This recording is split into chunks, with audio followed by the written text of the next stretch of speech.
Popcorn world.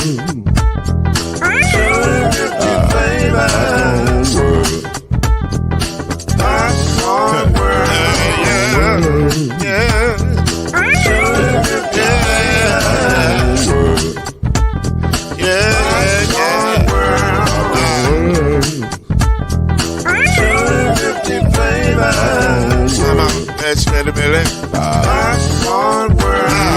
Can I make you groove now? Yes, I can. So you can get this groove in a bag of a can. You can make it round the world when it holds in your hand. Popcorn world. 250 flavors gonna make you smile. 250 flavors gonna make you smile. 250 flavors gonna make you smile. I said popcorn make you smile. Ah. Popcorn world. Popcorn world. Popcorn world. It's a popcorn world. It's a popcorn world.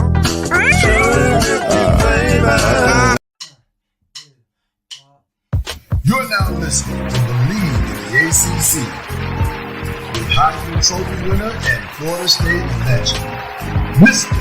Charlie Ward, Wave 3 TV, and Fern Creek Hall of Famer Kendrick Haskins, and Mr. Talking Noise himself, and of course Mama Noise's name, Lloyd Spence. And now, it's time for BLEAV in the ACC.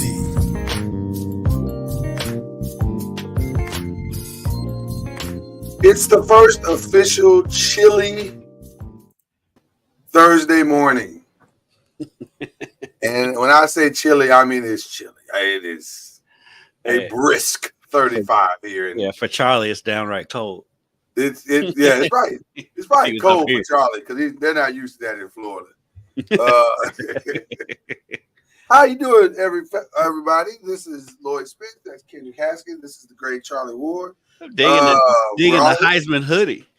He's got the Heisman hoodie. Is that from the being in the house? Did they give that to you when you go to the house? You're breaking up. I'm not sure what you said. Okay, we were asking about the hoodie. Is the hoodie from the Heisman house? You get it when you go to the Heisman house? No, it is not a Heisman House exclusive. Is it downtown? Is it Downtown Athletic Club exclusive? No. Huh. Anyone that goes and goes to Heisman weekend can purchase one. Wait a minute. I can just walk around with a Heisman shirt? Yeah, you can. That doesn't feel right. That doesn't feel right at all. Now we can't even give them the flex. Yeah, because I can't flex for something that everybody can purchase. That's not cool. I feel like that's Heisman is cheapening the brand by doing that. Just give it out to only the Heisman, let it be exclusive, and then if you do charge for it, charge $5,000 because everybody should be able to walk around wearing a Heisman shirt. Only Heisman winners should be able to walk around wearing a Heisman. Yeah, because we can't even get them with the flex. Because I can't flex for that, Charlie. Yeah, because anybody, I could have that. That's not right. Right. If I can go to Big Sporting Good and get it, then it's not. That's not. You know. Yeah. How are we supposed to flex you, Charlie? I can't hear. You guys keep breaking up, so I'm gonna try to go out and come back in. Okay, brother. Okay. All right. Charlie is having some technical difficulties this morning, but he'll work it out. That's what he does. He's not only just a Heisman Trophy winner, but he's also his own tech department. So there you go. How are you doing this morning, Kendrick Haskins? You good? I'm good. It's that busy time of year. I mean, football's in full swing. We're in soccer tournament time around here. We got basketball getting started. So yeah, Louisville's first exhibition game is actually coming up on Monday. So basketball? Yes. So, wow. Yeah, we had their media day on Tuesday, and yeah, it's 100 miles an hour right now. Of course, we have So- the Miami game coming up on Saturday. So while we're here in this moment, since you brought up Louisville basketball, did they have the proverbial chip on their shoulder for not being ranked at all? Which I'll be honest with you, I was a little surprised, but not stunned. Stunned. No, they were fine. And Yeah. Coach was asked about it, and he gave, of course, the typical coach answer, like, that it doesn't matter, which is Yeah, true. we haven't earned it yet. It doesn't matter. We haven't earned it yet anyway. So Right, yeah, and by the way, nobody else has in America either. So right, and when you look at their situation, I mean, it was weird because all summer what you saw was U of L being ranked and Kentucky wasn't. right. But then when the actual polls came out, it was the other way around. But like I said, it's A, it doesn't matter. B, I think they're ranked right about where they should be, given the situation, given the it's been like really 4 or 5 years since U of L has been relevant in basketball anyway.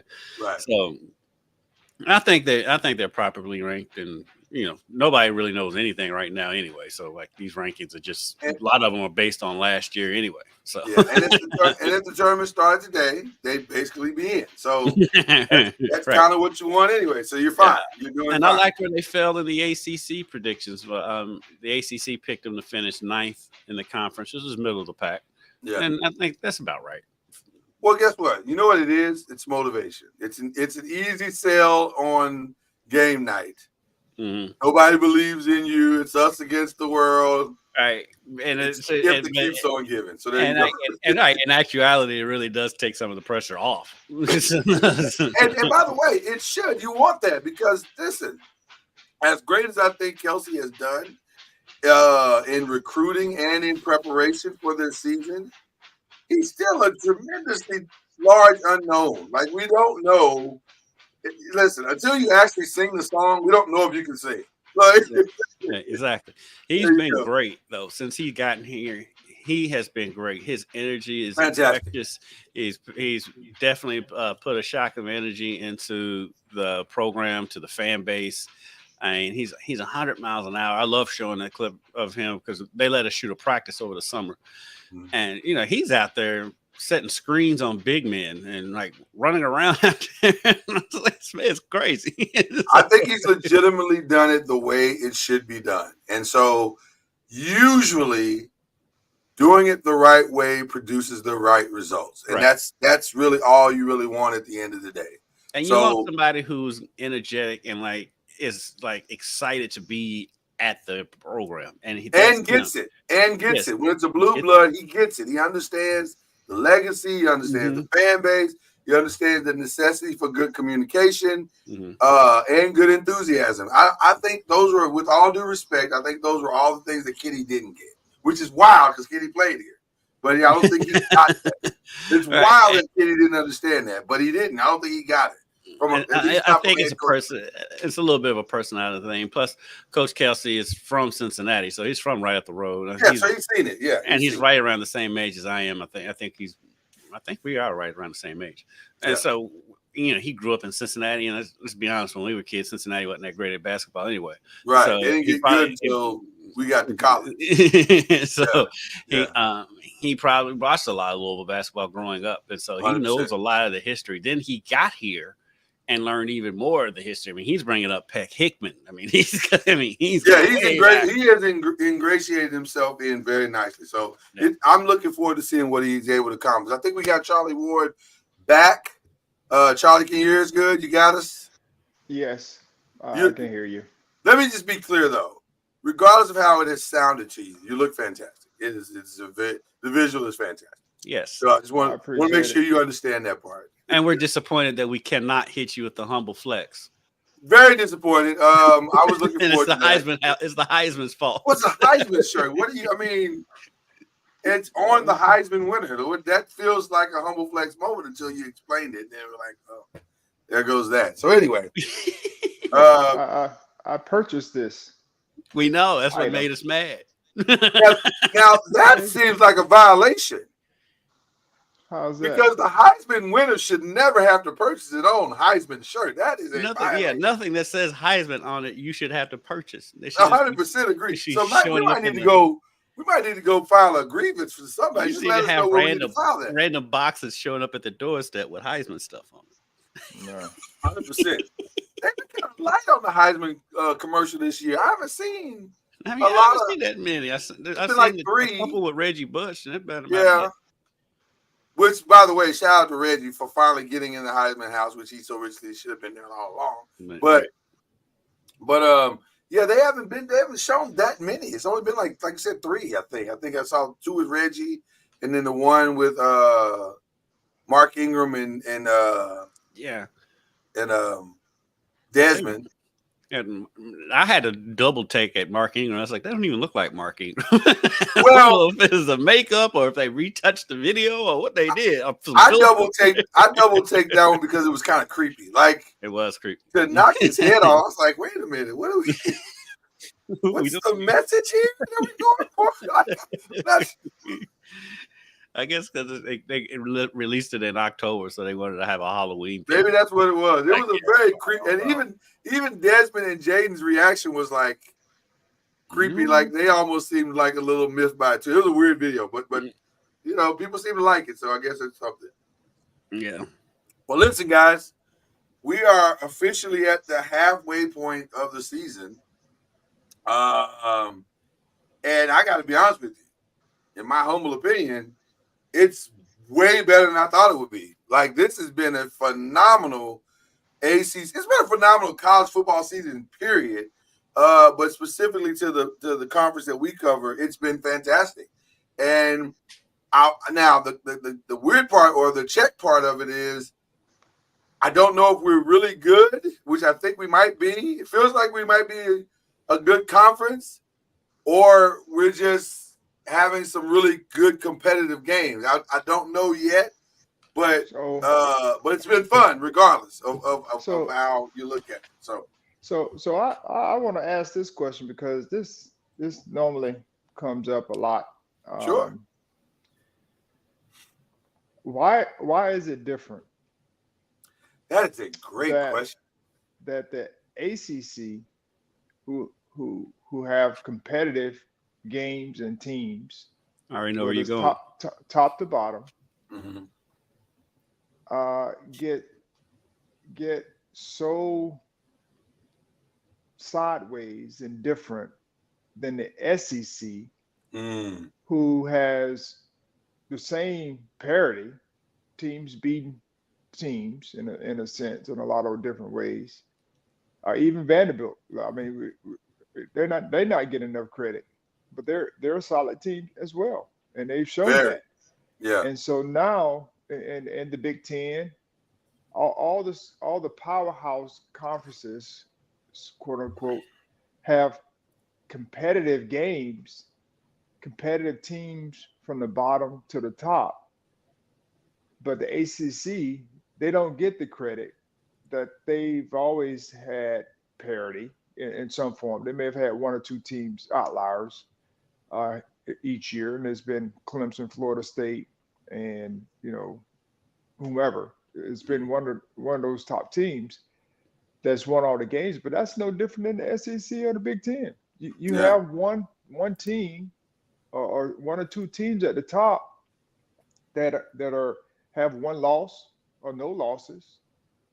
That's been consistent, but all the other teams have been very similar, where you have competitive balance across the conference. And everyone talks about the SEC, everyone talks about the Big Ten, but they're in the same boat. I mean, we're starting to see that now, where it's competitive across the majority of the teams. I mean, you have Indiana, who's sitting there 6-0, and I mean they're flying kind of under the radar because of Indiana, but maybe legitimately good though. Like it looks like they are. Yeah, they look the part. Their schedule is kind of part of it too. Schedule has helped tremendously. But you're right, Charlie. I think it's the reasoning. It's the reason that Coke is perceived to be better than Pepsi. There's no legitimate reasoning why Coke is better than Pepsi. People just believe that it is. I don't know why. I can't explain to you why. I've tasted them both.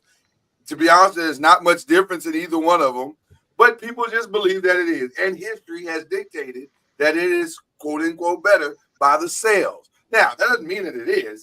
That's just how people see it. I think it's the same way with the SEC. I don't believe that the SEC top to bottom is better. And in this year, I'm not 100% sure that it is better, other than their best team or one of their best teams did beat our best team. Now, you can say that. That happened in real time. We watched it, right? Clemson got destroyed by Georgia. Mm-hmm. Now, would that happen today? I don't know. Mm-hmm. I don't think it would be quite as bad today, though Georgia I don't know. I don't think there'll be a blowout. Right. I don't know if it'll be a blowout today. I think Clemson maybe has figured some things out. Mm-hmm. But the perception of how good a conference is has far taken over, especially the last 25 years. It has taken over the reality of maybe how good the conference actually is. And I've been preaching on that soapbox for years, saying I don't understand what people are looking at when they think the SEC top to bottom is better. I don't get that. It's been ingrained, and like you said, but that hasn't always been the case. It does seem like that's just kind of ramped up over the last 15, 20 years. But but like Charlie said, when the SEC's all beating up on each other, all you hear is about how tough the conference is. There's parity. Then the ACC beats up on each other, and they're like, "Oh, it's a bad conference." And it's like, like it doesn't make any sense at all. But it does feel like this year we have more parity in college football than we ever have. Right. And by the way, I think it's parity all the way across the board. I think the Big 12, the Big 12 winner could, by the end, legitimately have 2 losses.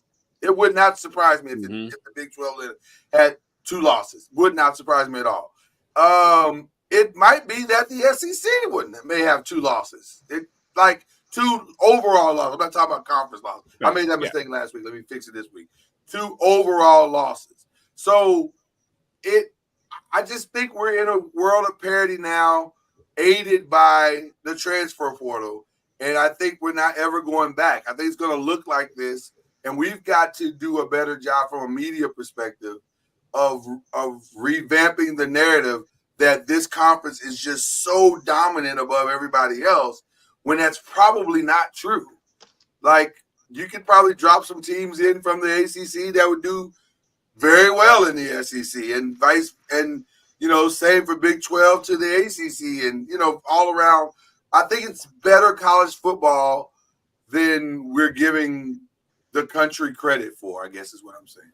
It is, and while when it was all going on with all the conference realignment stuff was annoying at first, we have to admit we've getting some great games. It's been really good. This weekend slate of games. I mean, it's amazing, and it's conference realignment. It's good. I mean, we got that California-Miami game, which we never would have gotten that game before, and that was an awesome game. And so, and it's as weird as it is to see California in the ACC, it has produced a lot of great games, and and we've got great matchups. I mean, you got USC playing at Michigan, and things which like is crazy, that. Right. Or October to have that happen, but it's right, and they have real stakes on the line. I mean, that part of it has been great. Yeah, I'm enjoying that. You enjoying it, Charlie? Each weekend? Oh yeah, I mean, it's been good. Yeah. I just thought I would bring that point up because it just bothers me that people don't see teams as teams. They see them as conferences, and then they talk about parity. Parity. It's parity across the board now. I mean, you're not going to have your dominant teams anymore because of what Kendrick just talked about, the realignment piece. Yeah. So I'm just happy to have good games, and hopefully I can pick them right. Well, listen. This week, actually, we as a group did very, very, very well. You and Kendrick went 6-1, and aided by the I Believe game, pushed you into the 6th realm. And then I went the easy route on the I Believe game. You did with the I went with the harder route on the I Believe game. So and legitimately thought I had it won until the last Until you didn't. 1 minute of the game, and then What was Kansas your State went down and Right. scored, and that ended that. But still went 6-0 legitimately. So, and got the first 6-0 of the year. So which I desperately needed. Let's just be honest. I desperately needed that. So, since we're already here, I'll go ahead and give us the records. So that brought me a little bit closer, but I need some more good weekends, dominant weekends to catch up to my brothers here. But all in all, we're enjoying it. But let's go through some of the games. This was a must-win for Louisville, and they got what they needed. Late, but they got it. I got to give Virginia all the credit. They played fantastic at home. And they looked like, from a defensive perspective, their offense still, is a work in progress, I think. But defensively, man, they played a pretty solid game. They just didn't have any answer for Isaac Brown. That was the real problem. Isaac Brown went bananas.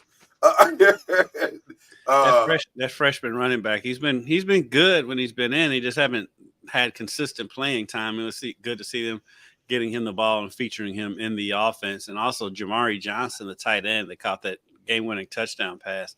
Yeah, that was huge. He's a big-time recruit coming in. He is a large human being playing tight end. And I think they're going to start working him into the offense a little bit more as the season goes on too. He's a funny kid. They brought him into the Monday press conference, and he doesn't. They don't never get much credit for their blocking for the receivers and tight ends, but he's done a pretty good job in the blocking scheme. And we asked him, because he played quarterback most of the high school, and is that right? Wow. Yeah, and asked him why is he so good at blocking. He said he's mad that he's not getting the ball, so he takes it out on whoever he's blocking. I love it. That's a great answer.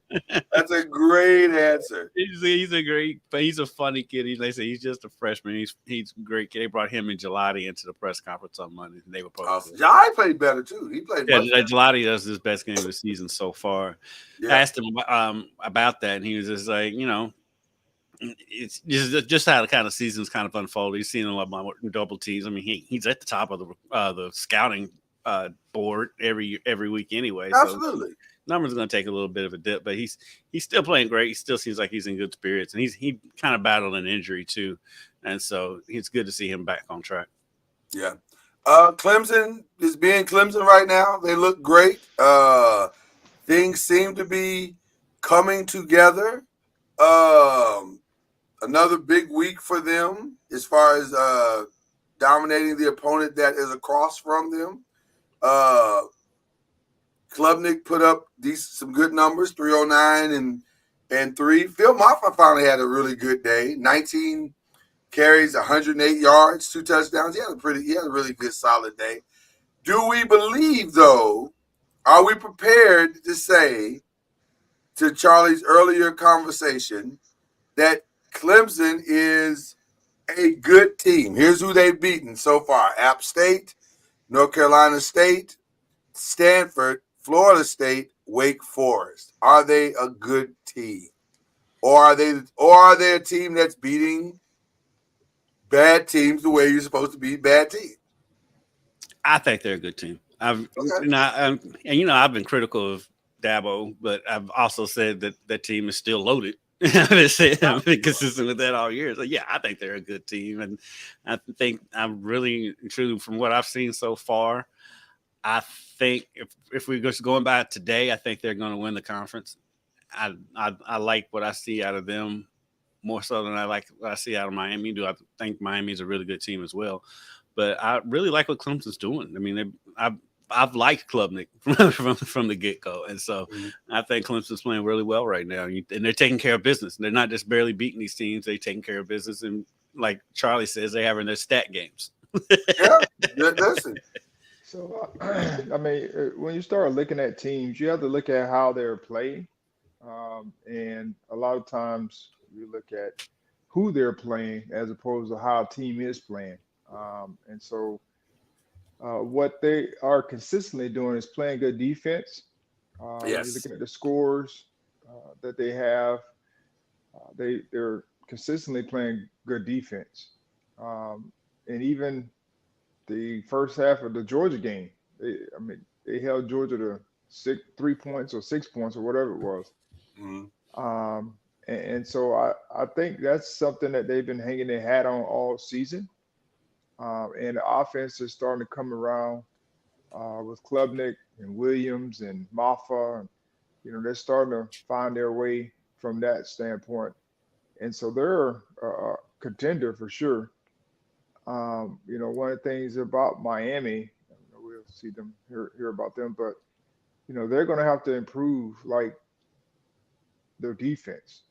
They've been giving up quite a few points, and they've also been waiting for Cam Ward to, bail them out a lot, which he's been able to do. But I think they're going to have to find a way to play better defense if they're going to, win. Yeah. I'll say this: Virginia, Louisville, Virginia Tech, Pitt, the Citadel, which is a weird schedule in November, and South Carolina is what they have left on their schedule. Clemson.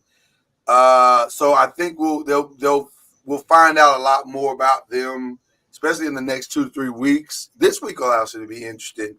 Clemson going to Virginia and having to try to pull that one out. So it'll be interesting to see. That's going to be an interesting game. Yeah, it'll be interesting to see what they are going forward. The thing that I'll say about Klubnik is that he's making the right plays at the right time. Is it as wonderfully consistent as you would like it to be? Probably not, but at the same time, the ones he needs to make, when he needs to make them, he's making them. And that's a huge step in the right direction, especially from last year, because he wasn't making them last year. So he's been flashing his speed more because he gets out on that corner and it's lights out. He is. He is. So you got to give him credit because they're doing enough of the right things to win and win decisively. So Haynes King is Haynes King. That's all I can say about Georgia Tech. They are, as we've talked about many, many times before, they go as he goes, and he be going. He be going. Didn't have a greatest passing game. He only had 127 yards passing on right at 50% for passing, 11 of 22. But he ran for 107 yards on 11 carries and 2 touchdowns. And when you do that, you're probably going to have a good day. So Haynes King is Haynes King a Sunday player? Not passing like that. I just had to ask, Charlie. I had to ask. I agree 100%. Not as a quarterback. You're right. That's a good point. That's a good point. Taysom Hill. I was going to say, he got a little Taysom Hill in him, though. I can see a tight end move. I can definitely see a tight end move. He'd make a decent tight end, I think. How big is he? That's a good question. He is 6'3", 215. Okay. Yeah. Give him another 10 pounds. I don't want to slow him down too much, but maybe make him 225. He might be all right. Yeah, 225. I think he'd be a good size tight end. Yeah, he's big boy. But no, I don't think he's a Sunday quarterback. He's not a Sunday quarterback. No, he's not. Are teams in the ACC pushing Mac Brown closer to retirement? That's the real question here. I think the team he's coaching is pushing him closer to retirement. Jacoby Criswell, 17 of 31, 209 yards passing. I mean, the quarterback getting hurt the first game of the season didn't help things, but that has nothing to do with the defense being so bad. But they've been bad every year he's been there. I know. Even when they were good, they were bad. Like even when the team was good, they were bad. Yeah. It's not been a great return back to the place that he started. So Tough sledding right now for North Carolina, and they're still 3-4, so it's interesting. They're right there. I think we're starting to realize that Stanford is just okay. Notre Dame teed off on them. 49-7. Okay. Huh? I said they've always been okay. Yeah, they're okay. They're nothing to write home about at all. No, we knew that coming in. Yeah. Riley Leonard, 16-22. Ashton Daniels for Stanford, 8 of 13. How do you go a full game? You're down 49-7, and you only get 13 passes. That's weird. That's a weird stat. Stuck to the game plan.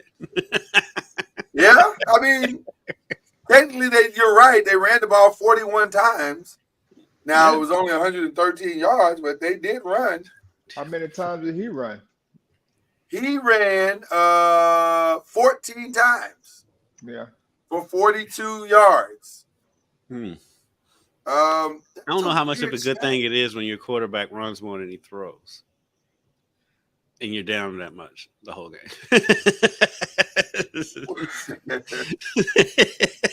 It doesn't feel like you're giving your all in a game like that when you're 13 times. That's so weird. That is such a weird stat. These days, yeah. I don't get that one, but okay. California's defense, if they could get any production out of their offense, they'd be right there this season. They gave Pitt all they could handle. Eli Holstein, who had been tearing it up, quite honestly, had been playing phenomenal. 14 of 28 for 133 yards and 2 interceptions.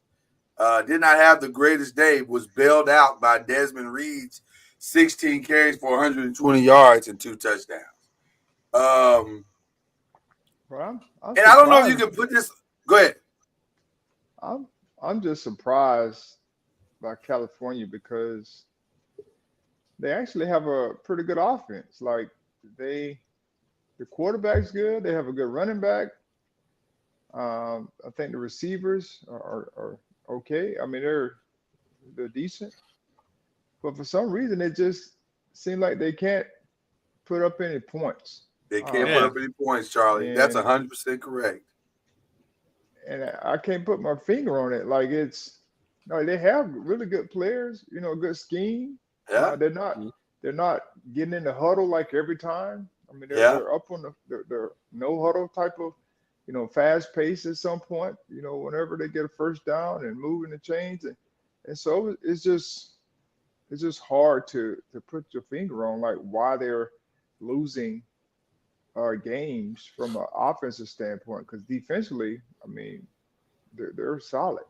I haven't looked at it, but I bet you could look at the overall ACC stats, and from a defensive perspective, I gotta believe California is like in the top 3 of everything that's good. At least visually, they look like they have maybe arguably the best defense in the conference. Like they look really good. They just can't score. I bet their red zone offense numbers are terrible. Yeah, they have to be. Yeah, they have are. to be. And that's what's killing them. And you said the red zone defensive numbers? Offensive, yeah. That's what's killing them. Because Fernando Mendoza, 272 yards, 27 of 37. That's not a bad day. That's a pretty good day. I mean, they had 15 points. So I'm assuming they had 5 field goals. That means, you convert 2 of those into touchdowns, and you win this game by double figures. Yeah, I don't know. They got to find a way. I don't know. But first year in the ACC, first year stepping up in competition, if you want to say that. So maybe that's the challenge they're having right now. But Pittsburgh still undefeated, ladies and gentlemen, still undefeated. And then Syracuse got a big win on the road, ladies and gentlemen. This ain't your mama's Syracuse, people. This ain't your daddy's Syracuse. At this point, it's not your little brother Syracuse. It's 2 years ago. Kyle McCord is for real. 346 yards passing, 2 touchdowns. The kid can play. He can play. He's better than the Ohio State quarterback. Yeah. Well, listen, he's definitely not. With all due respect to Syracuse, he's definitely a transfer from what they've had. He looks good. He looks prepared. He looks ready. He's having and he's consistent. a good season. 5-1 is Syracuse right now. When's the last time we ever said that? 5-1, legitimately 5-1. Yeah, 5-1. Now, 5-1 granted, going they on the played road. North Carolina State, so Yeah. take that for what it's worth. Yeah. But they're doing their thing. And then I believe games were Kansas State and Colorado. Great game. Once again, trapped into the cul-de-sac of staying up for this game. I should have took my mind to bed. But it was a great game. It was a great game. It was. I gotta believe, this is my opinion, the injuries just kind of caught up to Colorado in that one because Horn went out, Hunter went out, Miller went out. It was just like Shador was just manufacturing drives at that point. Right. Like I don't know how he was getting. And then Shepard, I like that kid, but he's becoming the kid that can't catch in crucial moments at this point. Like I hate to say that about him, but it's kind of ringing true, which is bad. Their defense let them down this game. Well, yeah, he gave up 31 points. And Shador got him the win. He put the win right on the plate for him. That was another Saturday where I fell asleep. Listen, I legitimately understand that. It was a Sunday. Because Right. it was right. The Right. game ended on Sunday. So yeah. Right. And then the Red River rivalry was no rivalry at all. What we did not know about Oklahoma is that they don't have an offense at all. Like their offense was they have a bunch horrible. of guys hurt too. Yeah, offensively. So yeah. it was par for the It was course. not good. Is Venables in trouble there? That was my next question. No. You say no, Let's just put Charles. let's just put that to rest. We stopped talking about folks' jobs in trouble. They've only been there for a year. Charlie, it don't take And- long for some schools. You know this. And they just went to the SEC, and in this game, they have guys that they've lost as far as Yeah. the offense is concerned, so that's understandable. Yeah. But I mean, we gotta give people time. Let's give them time to see how he can, because it's different. I mean, I understand trying to connect with Texas and Oklahoma but they're in a different conference. They could easily go from being one of the top teams to a middle to bottom team in the different conference. So because of recruiting, because of the teams that they're playing, but they can be in the middle tier every year. I got another question, a different question. Is before we get to the two, I believe, NFL games, is the right quarterback starting at Texas? Ewers, yeah. Yeah. I mean, Why? yeah. I don't know. I mean, you have to like both of them. They're both solid quarterbacks. Here's my opinion. I think Quinn Ewers is more experienced and therefore better by default because when he plays, he's doing the smarter things. When Arch plays, you see all of the talent that is going to be, and he does enough to win the game. But when you hear people saying, man, Arch is better, I'm like, I don't know if that's true at this point. I think it may ring true historically when it's all said and done, but I don't think it's true at this point. No, not right now. And Ewers hasn't done anything to lose the job. So Yes, 100%.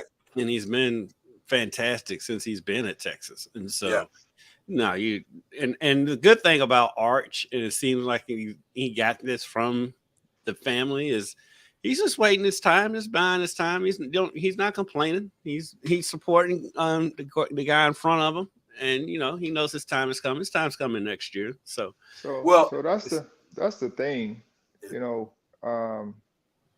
most times you hear family members come out and say something, or the player, is disgruntled, but this time it's the outside people trying to drudge up all of this And that's why I brought it controversy up. and what have you. I think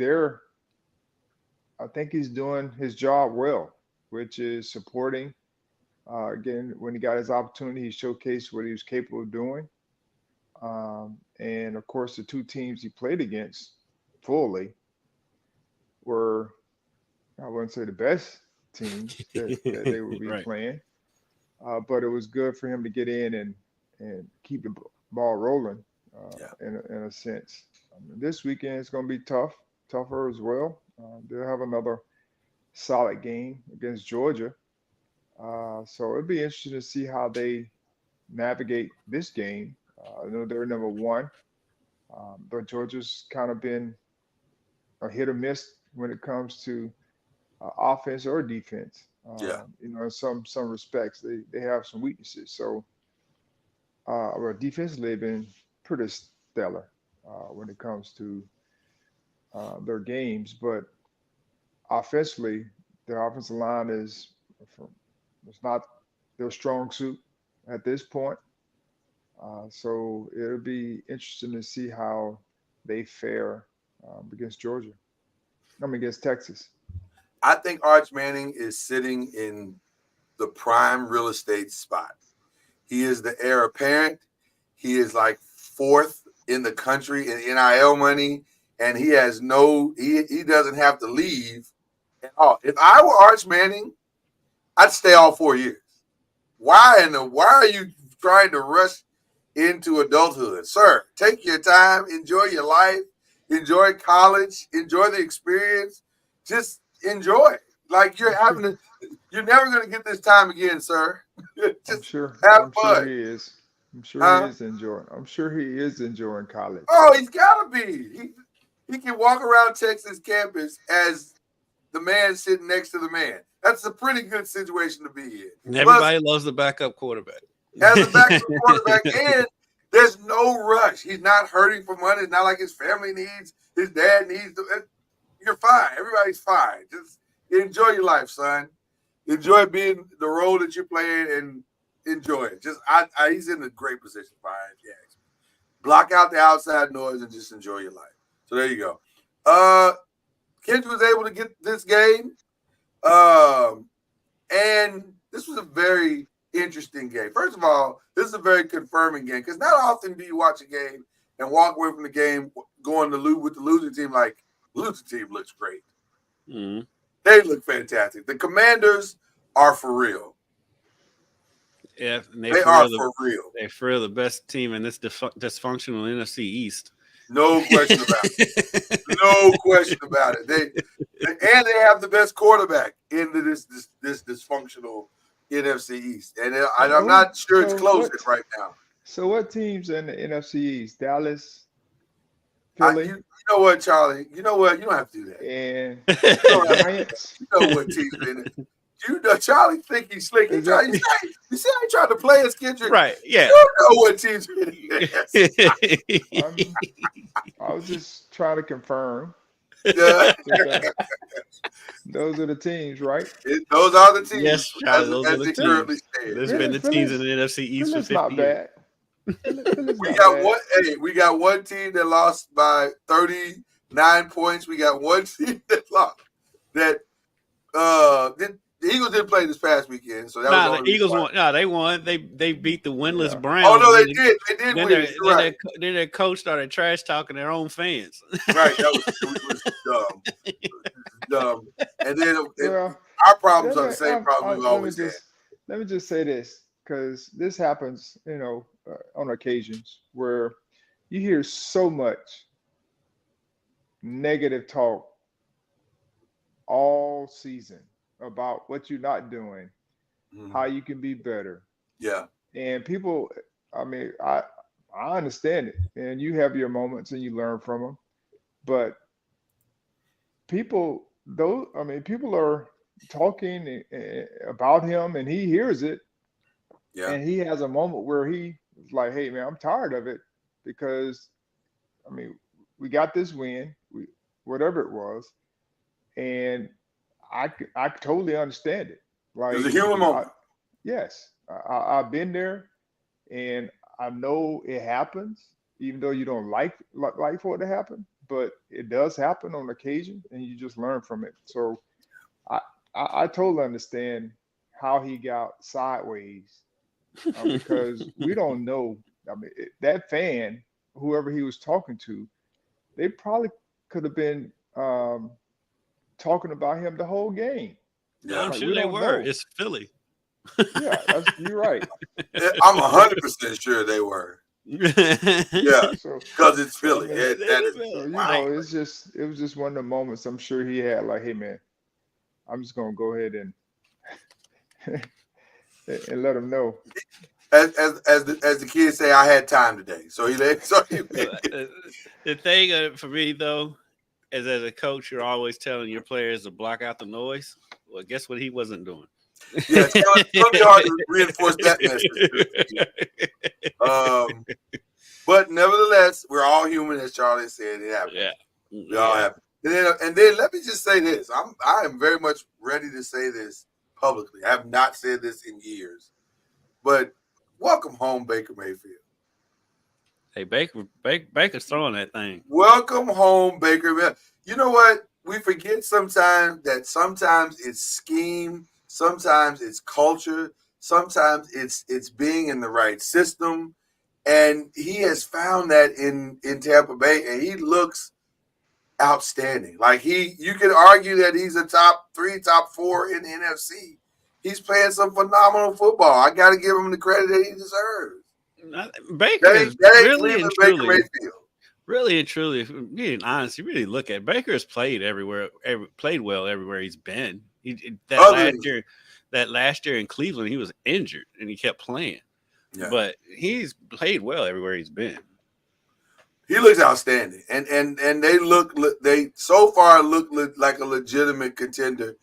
Now they're going to battle in that NFC South. NFC South, because I think Atlanta might just have so many weapons. You're just going to succumb to them at some point. That division is really good. Yeah, the division looks outside of Carolina. Every team in that division is really good. 100%. So, but they got a big win this weekend, and then with Derek Carr being down, I thought the Saints were in there. I thought the Saints were in their division. They are. They are. The Bucks, the Saints, the Panthers, and the Falcons. But the thing about the Saints, Derek Carr is down. And they have not announced when he's returning. So each week, though Spencer Rattler wasn't horrible. Oh, he wasn't terrible. He wasn't terrible. He wasn't as bad as I thought he would be, if I'm being honest. They scored 27 points in a quarter, and they didn't score no more points in no more quarters. I have a feeling I'm probably gonna clip that line. They didn't score no more points in the fourth quarter. That's a great line. That's a great line, Charlie. They scored no more points. No more quarters.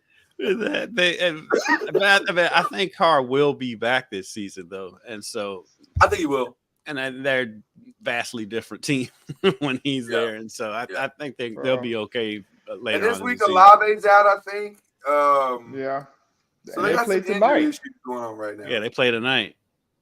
Oh, is it tonight? Oh, wow. Yeah, it's a quick back to back. Yeah, that's not good. So, but it's a long season. We're just at week 8 or week 7, whatever it is, and so we got a long way to go. Well, speaking of tonight, Boston College and Virginia Tech will take the field and take the nation's attention, try to steal the nation's attention away from baseball. And though I don't think Thursday night football. football. Huh? And Thursday night football. Good luck with that, Boston College and Virginia Tech. Baseball games have been phenomenal. Been watching. They've been out. Well, they've been good. They've been entertaining because of the characters in the game. Like Ohtani is must see. Like the way he crushed that ball last night. That's unfair. God, that man can hit a ball. So yeah, I agree with you. It's been they got the Dodgers just have a star team. Like they just look They're like an stars. all-star team. They're an all-star team. Yeah, I Shout out kind of to want to the- see a Yankees. I'm kind of selfish at this point that I kind of want to see a Yankees Dodgers. That's what I want to see. Yeah, The Yankees are doing their part. The Yankees are doing their part. You know, and the Dodgers did their part last night. They games 1 and 3, they've done their part. So Yeah. they just got to stop Miami's. The Mets' weird momentum of being miraculous when they need to be. Yeah. Are you rooting for Yankees or Mets, Charlie? Are you? What's your obligation as a Knick? I don't have an obligation. I just I like seeing good games. I have friends that are Mets fans, and being from New York, you enjoy the New York sports team, so I don't have an obligation. So everyone likes the Subway Series though when it happened. Yeah, it was fun. I remember it very distinctly. It doesn't feel like it's going to happen this time, but you never know. It's still early. You never You never know. Shout out Greg Cody. Yeah. Well, who we going with? This one's in Virginia Tech tonight. Both tied in the ACC with 1 win apiece and 1 loss apiece. Charlie, who you going with? Great game.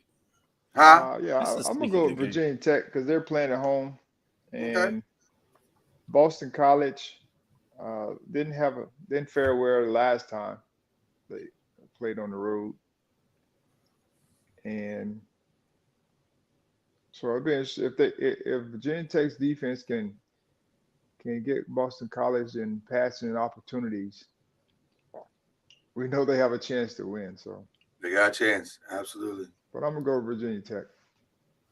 Yeah, I'm with Charlie, and I like the momentum that Virginia Tech's playing with since coming off that Miami game. And they did what I thought they would do was realize that, hey, if we can play with them, we can play with anybody, and they've kind of played with that kind of confidence since that game.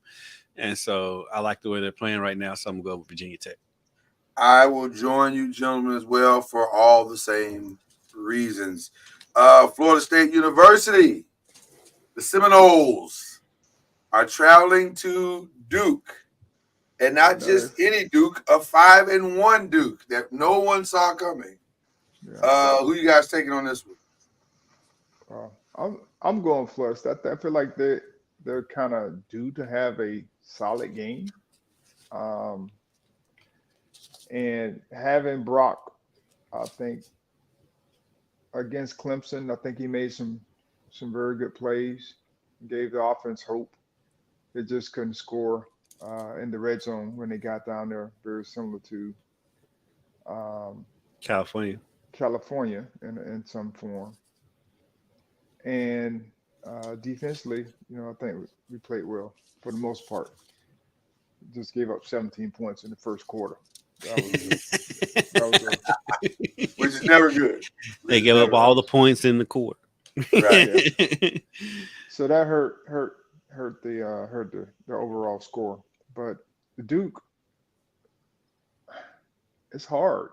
Like I mean, they're having a good year, but have they really played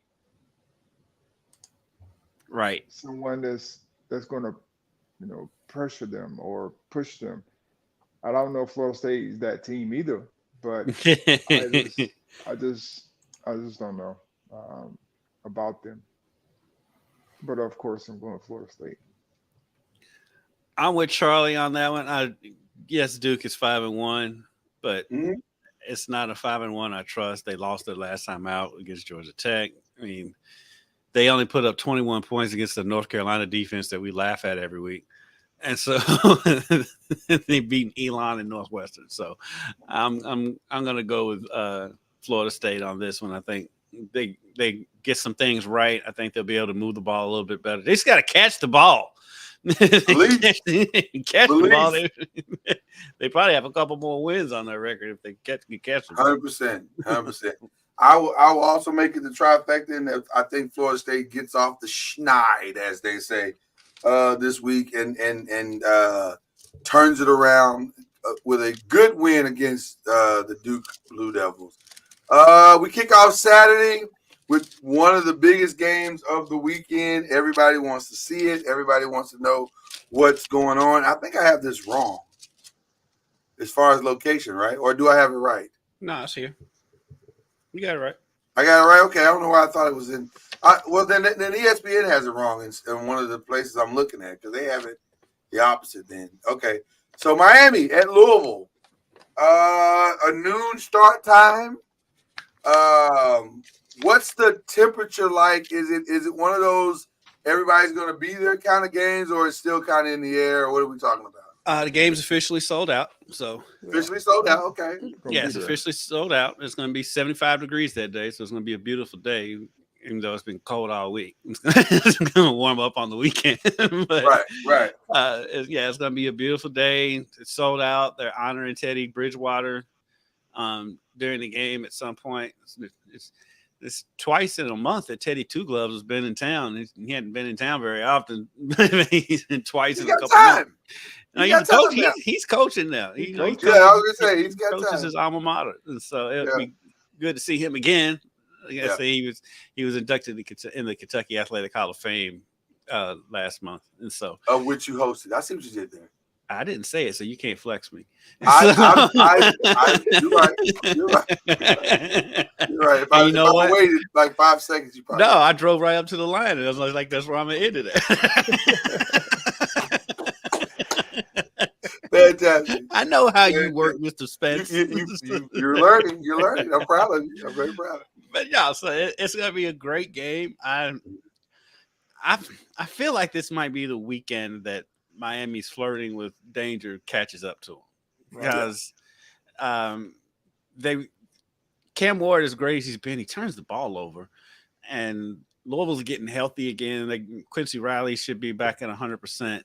And so I think I think this could be the week that Louisville does pull off the upset. My only drawback about it though is Miami's been hearing that all off season and all season coming in that this is the game that they're going to stumble. They could possibly stumble, and Louisville beat them at Miami last year. Mm-hmm. So I don't think they're going to come in underrating them like I kind of feel like they did against California and Virginia Tech. I don't think they're going to do that this week. And so I think it's going to be a tough game, but I do think Louisville might be able to pull off the upset. Okay, so you're going with Louisville now. Yeah.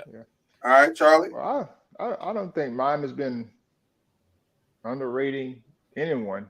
I just think the teams have played really, really well against them. And Miami has flaws, just like most teams. Most of the top tier teams, their flaws are across the board where they struggle. So I don't think Miami had anything to do with the games that they've been playing. It's been more so the teams have played well against them and created opportunities to give themselves a chance to win, which mainly came down to the defensive side for Miami. And so it'll be interesting to see if they can get that corrected. And if they do, then they'll be able to, have a chance. But I'm going with Louisville. I'm very similar to Kendrick. I just think, Miami's been flirting these last few weeks on the verge of losing, and they just find a way to win the game. And at some point, it's going to catch up with them. Yeah, I think I agree with you, gentlemen, and I want to add, Miami has not seen a team that can match them offensively yet, like player for player. This will be the first time where we're going to put out a lot of speed, just like you got a lot of speed. So that plays into Louisville's hand at home. And then I think the more desperate team is Louisville. I think Louisville knows we don't win this one, our ACC, our playoff, our everything is pretty much done. Like we can't. The chances of us rebounding from that are very slim. So I think Louisville's going to come and play with a greater sense of urgency and I think that'll be enough. Plus the being at home, I think that's going to be a lot for Miami to overcome. Especially like you guys said, they've been kind of dancing around the fire for quite some time now, and I think at some point it does catch up with them. And they're playing for the Snellenberger Trophy. Have you seen this trophy? I have not seen it. There's a Snellenberger Trophy now. Yes, it's a pair of his boots that they've bronzed. Interesting. Okay, that'll be interesting to see how that plays out. Last year was the first year they played for it, so the ACC has made Louisville, Miami their annual game. They'll play each other every year. Well, they did it at the right time because they're both trending in the right direction. And Snelly, you know, he just passed a couple years ago. So yes, he did. Yeah. That's where the whole thing came from. I think if they were going to do a trophy, it should have been his pipe because people know the more for pipe his is way pipe more than famous than his shoes. his boots. First of all, but I guess I'm in the today culture years we live old. I was gonna say I'm today years old. Finding out he wore boots. Let's start with that. But I've always known about the pipe. That pipe is legendary. right. I think I did an interview with him, and he had the pipe in his mouth during the interview. It was weird, but Snellenberger was great. Charlie, did you have much interaction with him at all? No. Oh man, He was living before me. I met him and a couple extremely times. accommodating. Oh yeah, when Louisville played in the Orange Bowl that year, we went down. That's back when he was at FAU, and Kat and I went there to do a story on, and he could not have been more excited to see just some people from Louisville come by. He took us all around campus. He showed us where that airstrip is right by the stadium. It was awesome. He could not have been more accommodating. And every time you see Snellenberger, he was always great. He always has something funny to say. Easy interview. Okay. Virginia, I got that one wrong. No, I got that one right too. I'm on fire. Virginia and Clemson. I don't know why I keep getting why I'm getting the wrong, or it looks like I'm getting the wrong ESPN. I don't know. Trust in yourself. Trust in myself. I gotta trust in myself. Virginia and Clemson is a noon game as well. Oh, that game's at Clemson. That Okay. defense has traveled so far. I don't know if it's the offense that is not playing great. Well, if that's the problem. Kalondria is not playing consistently. That's a problem against Clemson. It is a problem. It is a problem. I don't think Clemson's going to put up 50. I don't think they will. But I do think that they'll win the game. Well, I'm glad we're not having to do over-unders on this game. But so I'm just going to go with Clemson. I do think they could possibly put up. I don't think there's too many teams that Clemson can't put up 50 against right now. Because their offense is just on fire. Because their offense is on fire. They're playing well right now. Okay. And so, yeah, I'll go with Clemson. If that game was at Virginia, I'd have a little bit more apprehension, but I'll go with Clemson. Right. Yeah, I'm going with Clemson as well. Okay. I just think they're playing at a high level, and their defense is, who they are. Yeah. Offensively, they're putting up numbers. They're getting the ball to their playmakers. Guys are making plays. The run game, pass game, all of that's clicking right now. And of course, Virginia, they play solid defense, but offensively, they can struggle. And so I think on the road, that's an issue. Yeah. Especially a noon game in Clemson, Death Valley. That place will be rocking. Yeah, it's gonna be loud in there. Shout out to once again UConn for always providing their services to the ACC. This week, the beneficiary seems to be Wake Forest. Yeah. I mean, really, why are they playing so many ACC games? But let me say this: UConn 4-2. Well, they should be one might say they should be in the ACC. I mean, not sure what we're waiting for, but I mean, for the basketball part of it, I mean, that would be fantastic. It'd be outstanding on so many levels. It'd be outstanding, and it'd be a smooth fit right in for football since they already play more conference games than U of L does. I don't understand what the holdup is. Like, is it just paperwork at this point? Like, what are we waiting on? What are we doing? Like, I don't know. But Wake Forest will benefit, I'm assuming, from the opportunity to play them. Are we all taking Wake Forest on this one, or Yes. is there a bold I know person? I that's am. gonna- I will. I think they have been playing better. Yeah. What game is it? What channel is this game on? It's got to be on ESPN Plus. It's not actually on CBS SN. Exactly. So there you go. There you go. Notre Dame and Georgia Tech, and this one's at Georgia Tech. This one interests me. I'm still going with Notre Dame. Notre Dame's playing well right now. I am gonna go Notre Dame, but I am not confident because the loss that they have was from a guy who could scramble around and make plays. Now, granted, this guy's is the sole offense of his team, so I gotta believe Right. Coach Freeman is going to be prepared for that. But I don't know. I just like the way Notre Dame's playing right now. So Louisville game aside, because they didn't play well in that game, if we're being honest.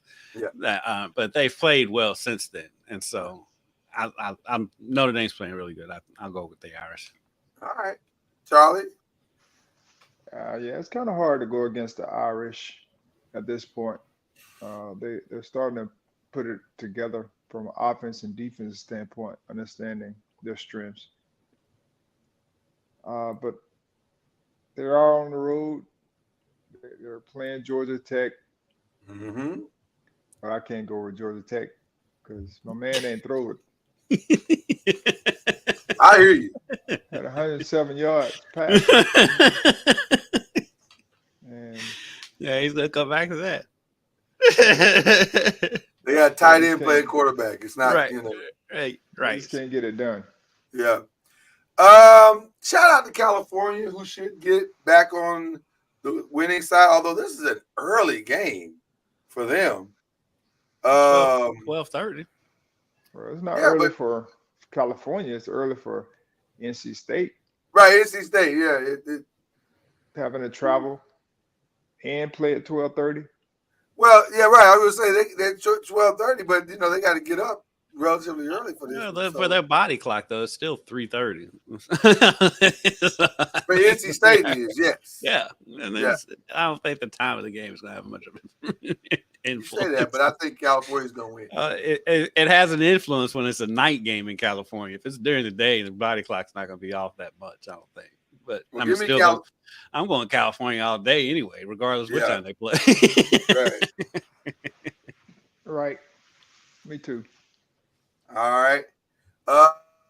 SMU and Stanford. What do you call these, Charlie? Stat games? I don't Yeah. think this is a stat game though, when it's because Stanford does have decent defense. No, not against Jennings. True. I Jennings- think Jennings is going to go Jennings is a- wild. SMU Yeah. can run. They can. SMU they can go on the road and play well. I mean they did it last week. So I think Jennings is going to put up 250 and 250. It's going to be a wild. It's going to be a wild day. He won't, because if he's doing that, he's going to be pulled from the game before he gets one of those 250s. I think it's going to be a wild day. Stanford has proven that they can't probably get this one done. All Try right. to give Stanford some hope. I appreciate it. It's appreciative. Okay, so the I Believe games this week, we got all bangers. No easy games this week, gentlemen. You got to earn your I Believe game, and they are Alabama and Tennessee. That's the 3:30 game. That should be a good one. It'd be an interesting one for sure. Georgia and Texas is the night game at 7:30. And then on Sunday, we got Lions-Vikings, which is going to be a really good one as well. And then we close out Monday with Ravens-Bucks. So no easy wins this weekend. Those You're are right. some bangers. Those are some bangers. I give you credit. Those are some good ones. Yeah, I realize we're going to have to probably make these I Believe games a little more challenging. Why would you do that for? Yeah. I mean, So who are you believing in this week, gentlemen? We'll start with the great Charlie Ward. Alabama, Tennessee, Georgia, Texas, Lions, Vikings, or Ravens, Bucks. Those are all hard. Yeah. Mm-hmm. Where you going with, Charlie? I'm gonna go with the Ravens. They've been playing really good football. The Bucks have as well. And for the Ravens, they seem to have what they need, like on both sides of the football, as far as the run game, pass game, and then defensively, they play well enough on that side. The Bucks, of course, they've been playing well as also, but they did give up 27 points in a quarter. Yeah. To Spencer Rattler. Spencer Rattler. So that's a little disturbing. Which they can't do that against the Ravens. Well, if they do that against the Ravens, they're not getting the ball back. True. That's true too. Right. Let's be clear. Derrick Henry is Mariano Rivera right now. He is the greatest closer in the league right now. Right. Hey, they're. I mean, to me, they're playing the best football in the league right now, and like people were. They're apprehensive to say it because they're 4-2 when there's 2 undefeated teams. But if you really actually watch the games, I think they're playing better than anybody else right now. They're the best team in the league right now for me. And by the way, let's not also forget that the Ravens have Derrick Henry. I mean, what you got to forget that Derrick Henry plays for the Ravens. He could have played other places, but he chose to play. See, why you want to bring that up? Well, because it just felt right. Just didn't. No, it didn't. Two reasons. It felt right, and also I forgot what I was going to say. So I had to pivot. So it worked out. I said I got nothing. The thought just left me just that fast. Okay, I had an old man. They got this show's favorite player in Zay Flowers. Listen. And he's been lights out last week. I mean, they handing the ball off to this man. They're throwing screens to this man. He is just balling out there. We love Zay Flowers. Can I pivot just for a quick second? Because I do want to ask Charlie this question because he's the only one on this show that has this level of experience. Charlie, how disrespectful were the Lions towards the Cowboys in some of those trick plays? I got it. Because I feel like, and this is no shade at all, Kendrick. Oh, but yeah, sure it's not. No, I'm serious. I'm being honest. I'm being serious. But when they started running those hook and laterals, and I'm like, y'all ain't got to do that. That's just rude. That is just, listen, last year's game is over. You ain't got to keep reliving it. This is just rude at this point. But no, what's rude? Is that the equivalent of having rude and disrespectful? Is you jamming this into the show? No, I'm not jamming because I'm just curious because we got somebody that can bring like some context to it. So, Charlie, I'm turning it over to you. Your thoughts? Not that. I just say I don't know if it's rude or whatever it is, but they were winning by a lot to be able to do the things that they were doing. That's normally when you start seeing those types of playground type plays that you've had in the bag, and you pull it out. If the game was close, they're not trying those. Right. Those type of plays and all the different things that they were doing. But with the game out of hand, or them feeling confident in where they were at the point. Now some of them, like the offensive line stuff, that was just totally just like salt in the wound type deal. But I like the flea flicker. The flea flicker was nice. I ain't gonna hold reverse flea flicker to the tight end down the seam. Down the sideline. That was nice. But like the hook and lateral, I can say that the design of the play was a great design because the guy that he threw it back to was the one that would normally be the kick out guy. Mm-hmm.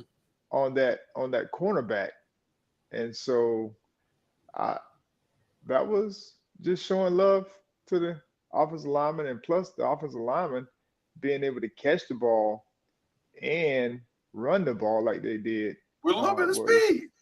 was impressive as well. Yeah.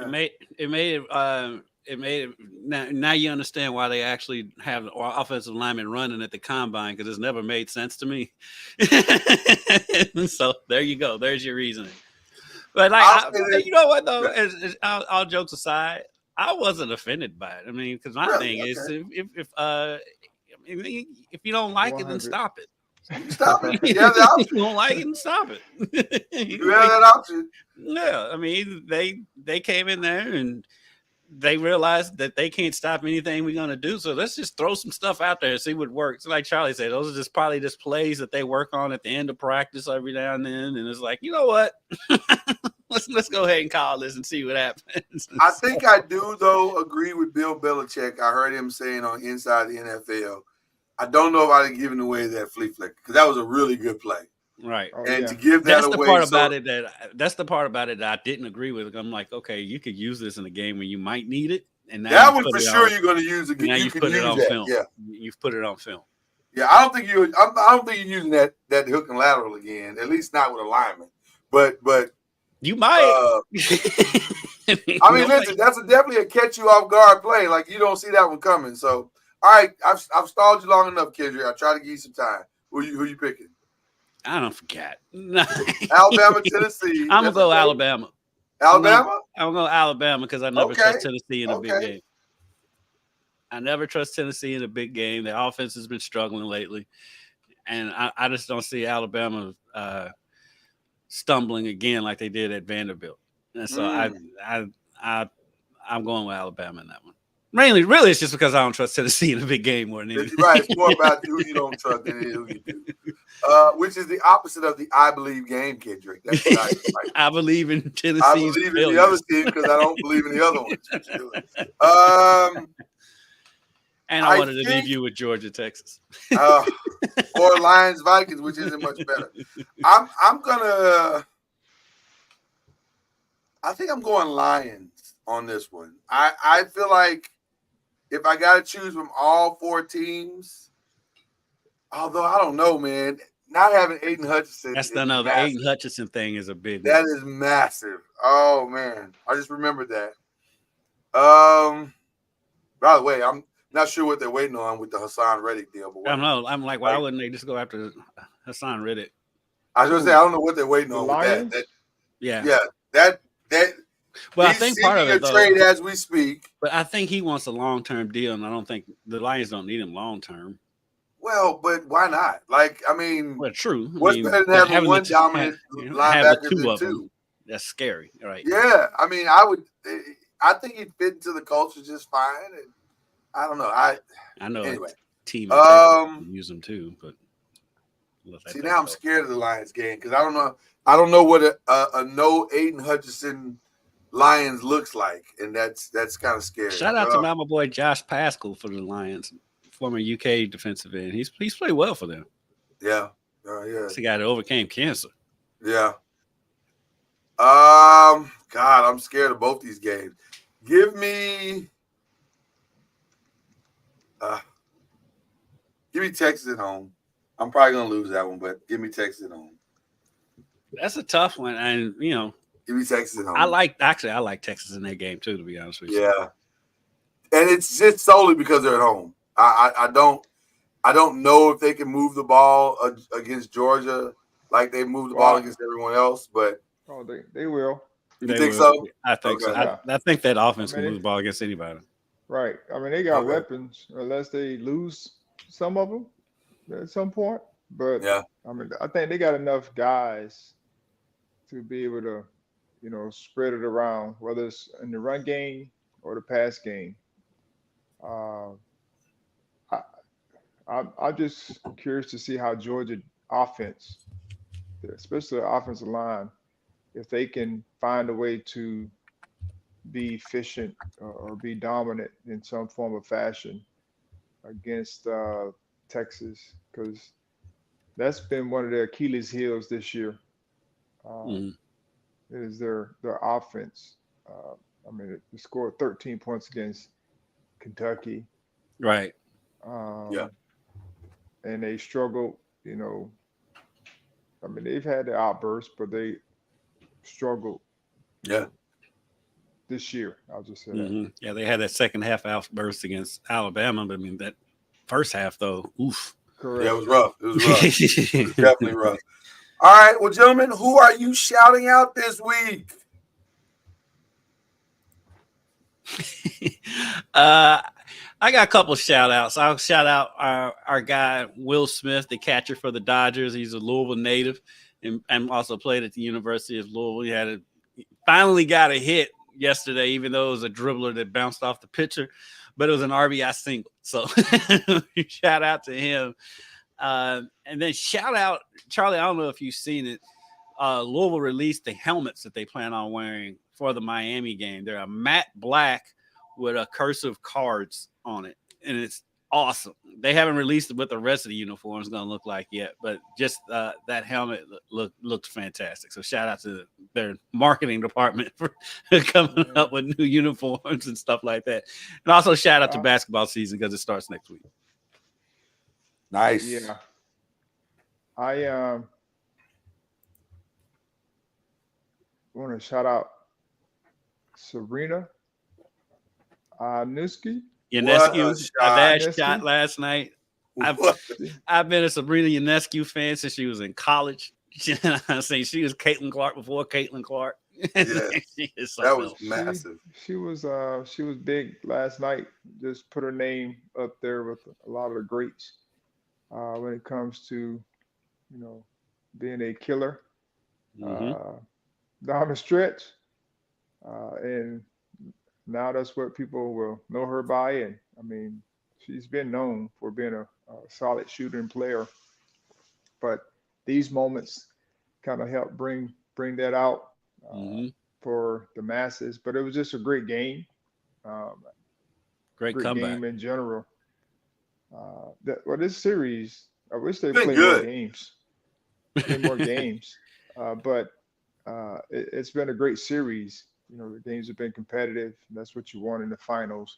Road teams winning. But I also just like the fact, and this is something I know we would like to see more games, but I do this in practice sometimes with our guys, because when you shorten the games are more competitive if they're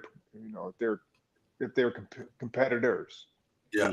And so when you have 5 games as your max, all the games are important. So there's no bluff games. There's no, we can get it back next game. You have to try to win every single game because you're fighting to get to 3 as opposed to 1 more, which is always tough, to get 4 wins. Yeah. But to get to 3, that means you have to, every game is important. Right. Every moment. Yes. And so I just like the fact that, we would like to see more games, but with the games being 5 games as the max, you get more competitive games. And I would like to see the NBA do it, especially in the early rounds. Especially the early rounds. There's no reason for 7 games in the opening round. Correct. I was sitting there thinking, shout out to Charlie for the subtle nudge to the NBA to pull back in the early rounds. I 100% agree, because I think it's the it's first all money. rounds are way too long. It's all money, and eventually the WNBA is going to move to 7. We know it's going to happen, especially now with the popularity and with it exploding now. People are going to want more games. The WNBA, they're going to move to 7 eventually. Oh no, they're moving there next year. Yeah. So they're moving 7 games in the finals. Wow. In the finals next year. And I can see both sides. Like I said, it's much more competitive when it is 5 games. But as a fan of games, I like to see more games in the playoffs, especially in the championship. I can see staying at 5 in the earlier rounds, but like in the championship series, I do like to see it at 7. But Charlie's 100,000% right. It's more competitive. Shout out to the fans that I mean, they've been selling out these arenas where we've only seen the sellouts in the playoffs, but I think they've been supporting the teams throughout the year. But it's just great to see in the playoffs the fans coming out and supporting their teams. Yes. And this game was on a Wednesday night, and people were there. I don't know how many people were watching, but if they weren't watching, they missed a great game. A great game. And it was a great game with a great post-game response by Sabrina Ionescu.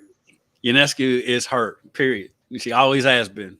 Well, there's a reason why. Did you hear her game? Her post-game response. I didn't hear. She said that was the best second team WNBA shot of all time. Yeah, she put that out there. A little bit of maybe a little shade. Yeah, I love it. I love it because she's been hurt. Who they can put over? I mean, I think that was a little bit of Caitlin Clark shade, probably. But at the same time, I'm not 100% sure Sabrina had a better season than Caitlin Clark. If we're being honest, by the numbers. So Caitlin Clark, who had the better season number one? Huh? Yeah, Caitlin Clark was first team. Did Caitlin have a better? Caitlin was first team. I think by the numbers, Caitlin's season was better because I think she broke a couple of not just rookie records, but actual. Yeah, she broke some WNBA records. So, and she got a team in the playoffs in year one. So I mean, yeah, but Sabrina's a competitor, so I like it. Yeah, I get the shade, but I don't know if it's merited. I think Caitlin earned her spot this time. You got to give her credit. She earned her spot. I mean, she did. Yeah, but I understand her plight. Sure, 100%. And she's a competitor. And at the end of the day, she's a competitor. And so, there's a reason why y'all must have forgot moment last night. Yeah, I mean, there's a reason why she was shooting against Steph in the All-Star game. I mean, Sabrina's not no Johnny come lately. Exactly. She is her. So let's be clear. You got any more, Charlie? Any more shouts? No. No, I don't. Okay. No. Well, let me say this. My first one is also to the University of Arkansas Pine Bluff, who, shockingly to me, I had no idea this was going on because I don't remember seeing any advertisements for this. I don't know if you guys saw it, but they had the Friday night on ESPN2 game all to themselves. Now, it was a weird 9:30 or 10:30 Eastern time start. I was like, why are they starting so late? That was crazy. But they played Prairie View. They got the win. It was here in the great city of Pine Bluff, Arkansas. Nice. It was anything on Friday. It was a really good game as far as HBCU games go. No disrespect and no shade, but they got the win, and it was a fun night. Big for the city. But I couldn't understand why it was like.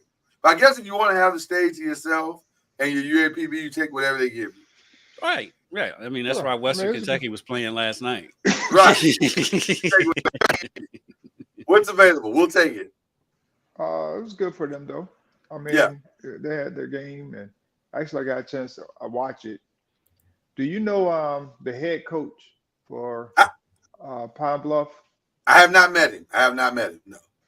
Well, his his son, they were all here at FSU. Well, okay. Coach Hampton was here at FSU. He was a special teams coach when Coach Taggart was the head coach. Willie.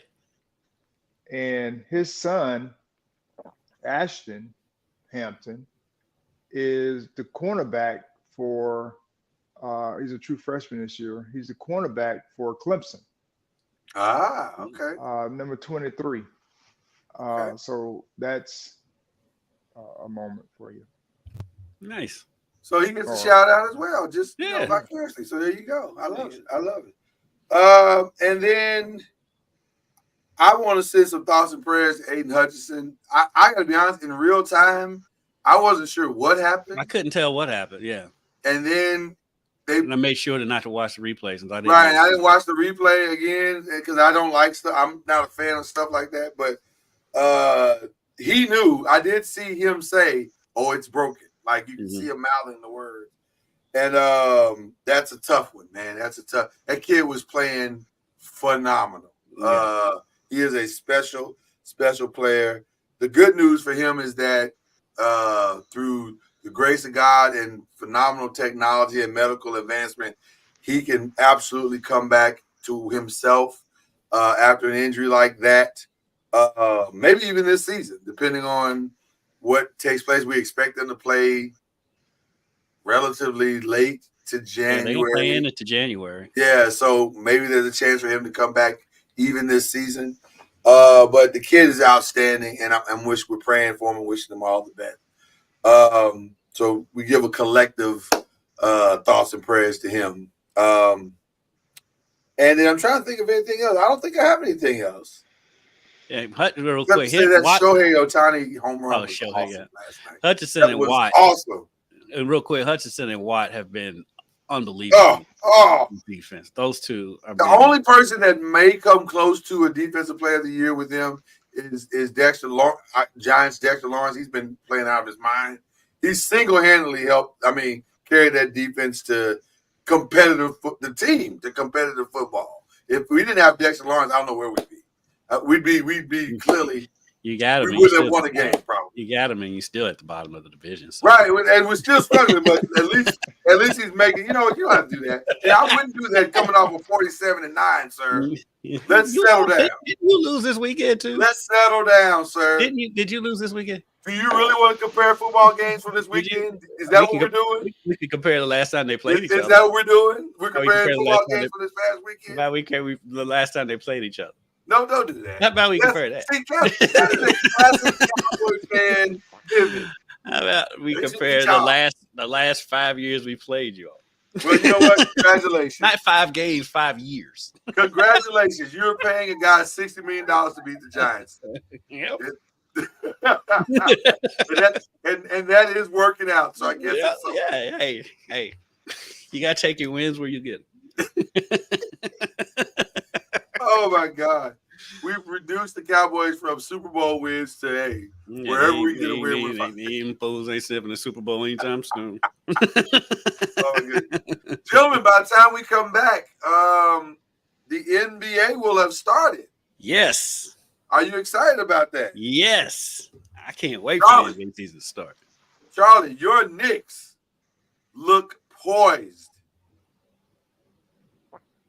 Last year they were poised, but they just they ran out of tread on the tires and gas, and the hood started popping up, and they need to go and check the oil, and the rims and everything start falling off.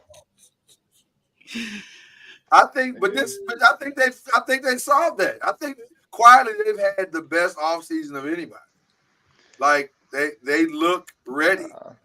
I agree.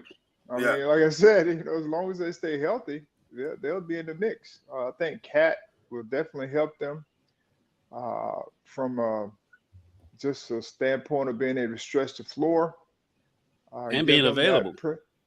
And that presence, that outside shooting presence will be beneficial for them to be able to stretch the floor and open up the floor more for guys that they have. So, but I was just interested. I would love to hear the backstory of my man Rick Bronson and DiVincenzo. That was uncomfortable.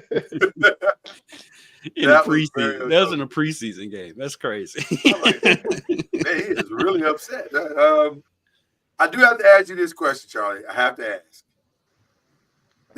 Does Coach Tibbs have to pull back some? Like, maybe just some, right? Just a little bit. Because like you said, that sputter to the finish line and to not get across it was probably because they pushed so hard during the season. At some point, don't you have to kind of like learn from history and say, okay, maybe once we've got things pretty secure, in March, maybe kind of take the foot off the gas just a little bit. Maybe have more than a 6-man rotation. I mean, maybe a little bit, right? Right, Charlie? What are your thoughts on that one? I don't know. I mean, that's who he is, That's and who he is. the players that come there know that. And as a coach, you don't take things for granted. I think you want to win as many games because those games, if you don't win them, can come back to bite you when it comes to seeding in the playoffs. So it'll be interesting to see how they manage. I don't think they practice as much.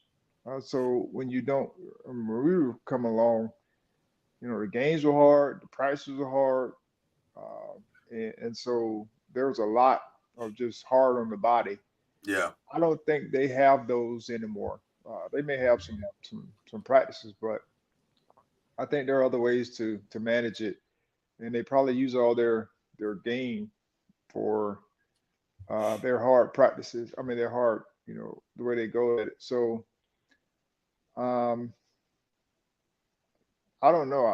I don't know what that looks like. I think every team plays their best players, the most consistently. Yeah. They play them 40 minutes a night. I mean, that happens on most teams where your best players play 40 minutes or however. But I don't know about 40, but that's tough if you're playing every night. He's But got the hopefully- reputation. I don't know, and I'm Yeah. not sure the reputation is merited because I agree with you, Charlie. I watch a lot of Knicks games, and I don't know if he's pushing them any harder than anybody else is pushing their teams. Like LeBron is 40 and he's still playing upwards of 35 minutes. Like, so I don't know. I don't Right. know if anybody's pushing their teams harder. So I don't know. But that is his reputation. And last year, reputation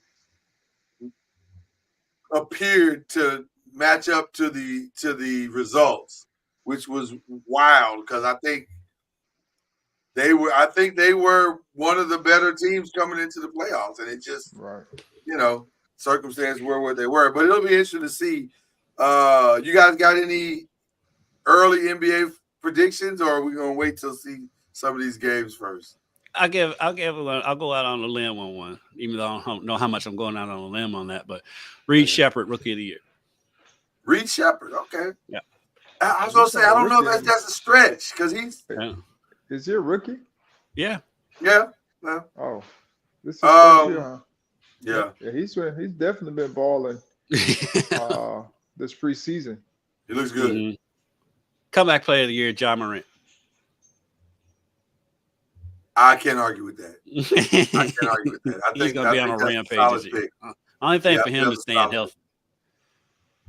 healthy. Sneaky first team Rookie of the Year, Dalton Connect, just because he's going to be put in situations where he can perform. And I think he may be the most NBA ready player coming in as a rookie. Like, and my final sneaky prediction, Victor Wembanyama, probably going to be MVP. I could. wouldn't. I mean, he was good last year.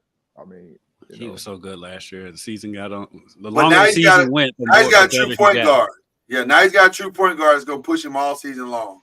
Mhm. And I just think he's going to put him in position to because he's going to be there defensively. He can easily be defensive player of the year. He should have been the defensive player last year. If you ask NBA guys, they think he should have been over Rudy Gobert. But I think he's going to be put in a solid situation. He may be the Travis Hunter of the NBA right now. You know what I did there? Yeah. I did not know the Gente kid from Boise Boise has State. yards already. Did you Yeah. guys on 96 carries? 96. Yeah, he's been unstoppable, and he breaks clear, and it's a wrap. Is that 1,000 yards? 1,000 yards. I don't know. I don't know if you can. In 6 games, yeah, that's You know what I mean? It's I know some of the critics are going to say competition, but 1,000 yards is 1,000 yards. It's like Steve McNair when he put those numbers up that year. It doesn't matter where he did it at. It's ridiculous numbers. Like, and it's against college level teams. D1 teams, yeah. Yeah, I don't know. I don't know. But Travis made some good points. I don't know if you heard him on Richard Sherman's podcast. No, I mean Robert Griffith's podcast. He said, we've always seen good running backs. We've never seen a player play both ways and put up numbers too. Touche, Travis Hunter. Touche. So that was a great answer. Okay. All right. Well, that's all we got for you guys today. We're done. That's it. We're going to go and get some comfortable and stock up on popcorn and stuff. I got a couple of steaks chilling in the freezer for this weekend. I know you don't want to hear that, Charlie, but it's true. But I also have 7, so it's going to be a good weekend. We're going to do surf and turf. We're doing chili and wings on Sunday. Doing chili and wings. That's an interesting combination. Chili and wings. Okay. Listen, if it stays this cold, I might be doing chili this weekend. It is freezing out there right now. I may have to break out a nice big thing of chili. Yeah. Do you eat chili, Charlie? Are you a chili guy? Mm-hmm. There's no meat in it. So it's just beans? It's just doing beans, Charlie? Yeah, just beans with some tomatoes. Tomatoes. I mean, here's the thing about chili. If you get the broth of it all right, you can go without meat. It's not like I have to. Yeah. Noodles or no noodles? I'm a no noodles guy. That's a Cincinnati thing that stumbled into Louisville. That's how I grew up with it with noodles. Most Louisvillians eat it with noodles. That's true. I just didn't. I don't get it. Yeah, I was raised. I didn't see chili without noodles until I was older. Yeah, I don't get it. And by the way, I love Skyline. I love Gold Star. They're noodle based chili companies, and I still don't do it with noodles. They can get soupy sometimes. They get very soupy, but I like it.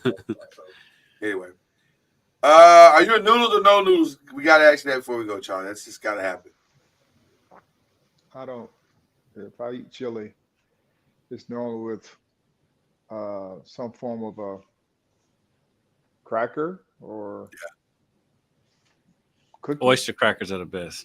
Yes. Yeah, oysters something to that form. And you know when I remember to get my oyster crackers? After I finish my chili. I should add some oyster crackers. I never remember in real time. Ever. Oh, with chili and with homemade chicken noodle soup, oyster crackers are the best. They are the best. I just don't ever remember to get them when I'm supposed to. So reminds me, I need to pick up some. Thanks for the reminder. There's some others. All right, again, enjoy this weekend. It's going to be phenomenal. We'll be back to talk about it all next week. Right here on Believe in the ACC. That's Kendrick Cassidy. That's Charlie Ward. I'm Lloyd Spence. You've been listening to Believe in the ACC with Charlie Ward, Lloyd Spence, and Kendrick Haskins. Please like, follow, subscribe, and share from the Noisemakers page on Facebook and on YouTube. And you can also listen to us on Spotify, Apple Music, iTunes, and wherever podcasts can be heard. And join us next